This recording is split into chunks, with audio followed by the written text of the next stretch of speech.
Hello Year 5 and welcome to your reading lesson for today. So before we have a look at our learning objective for today and our success criteria, we're going to do a quick retrieval activity. So what I would like you to do is see if you can summarise what's happened so far in chapter 11. So I want you to pause the video and see if you can write down 4 or 5 points to summarise what's happened so far. Off you go. Okay, so let me start us off then. So Firedrake set off with Ben and Sorrel after sunset, going off on their journey. Ben thought he'd seen a flying creature with a human riding it, but it disappeared. They then rested up in an olive grove off the Greek coast the following morning and set off again at moonrise. And they flew through a storm and managed to find a strip of sand on the coast to land on. So that's summarised briefly what's happened. So obviously they've now landed on this strip of land and something's going to happen next. So we're going to look at exploring imagery through the author's use of vocabulary. So obviously lots is going to happen in the next few pages. So we're going to look at the different things that happen to be able to explain why the authors use those particular words and vocabulary. Okay, so we're going to look at identifying ambitious vocabulary in the text. We're then going to look at identifying figurative language, if there is any, that happens to crop up in our text. We're going to see if we can then use evidence from the text to support our answers, okay? And then you're going to have a go identifying different synonyms for other words that we have in context, okay? So I have 3 different words for us to have a look at today because we've got quite a bit of reading to do for this lesson. So I'm going to try and make it as short as possible so that you can then have a go at doing some of the work at the end. So on page 83 it says, to hide Firedrake from prying eyes. So we're going to look at the word prying. Now prying is an adjective and I think this picture here sums it up perfectly. And I guarantee you everyone during lockdown so far this year has all done this. Everyone's been prying or nosing on our neighbours next door. So it means to have an interest in something that's not your concern, something that's got nothing to do with you, it's not your business. So imagine if an ambulance turns up next door and you see all the neighbours peering out of the window. They're trying to look at something that's caught their interest, that's caught their eye, but has absolutely nothing to do with them. So they're prying on whatever it is that's happening next door. So another word for it is to interfere. So you could interfere with something, you could meddle, you could snoop. So it's almost a little bit like spying on someone. So if you're interfering with something that's not your concern, you might say that you've got prying eyes there. Now, obviously, the opposite of that would be to be disinterested. So you're not concerned, you're not interested, you don't particularly care about what's going on. So you're effectively not being nosing. But when you pry on something, that's when you have an interest or you watch on something that's got nothing to do with you, but you make it your business to know what's going on. Usually you could say that neighbours have prying eyes because they like to be nosy to see what's going on when it has absolutely nothing to do with them whatsoever.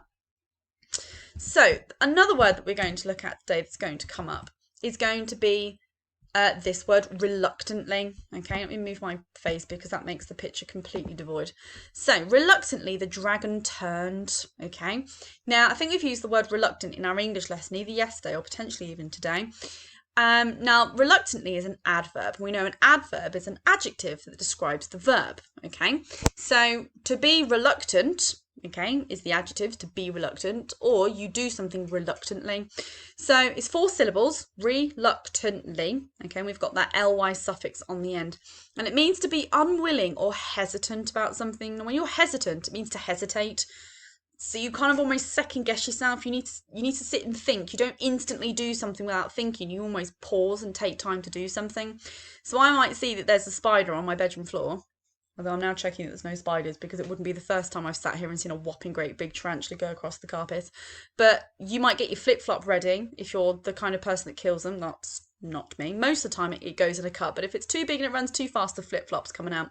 And I might hesitate to get closer to it because I don't know it's not going to suddenly be a jumping spider that's going to eat my face off.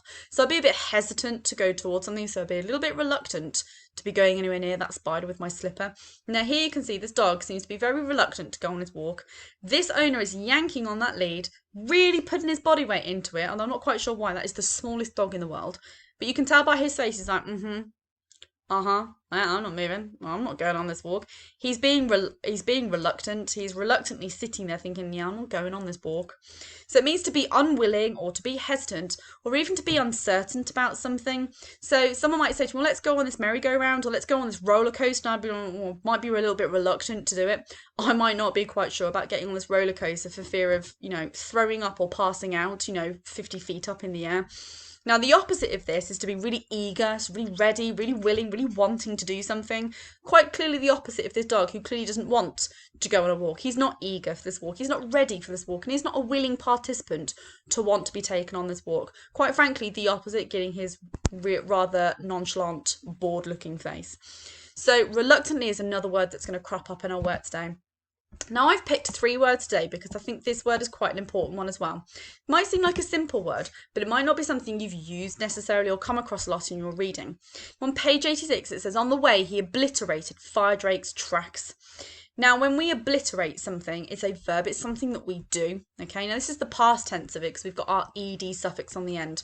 Now it's 5 syllables, obliterated, okay? So obliterated, and it means to completely destroy or wipe something out. So if there's a building that's going to be obliterated, or they've got a big factory that's got to go, they're going to explode it and it's going to be completely wiped out. It's going to go from being that big building to being a pile of rubble on the floor. It is gone. No remnants left to prove that that was a factory or that was a school or that was a house or that was a swimming pool.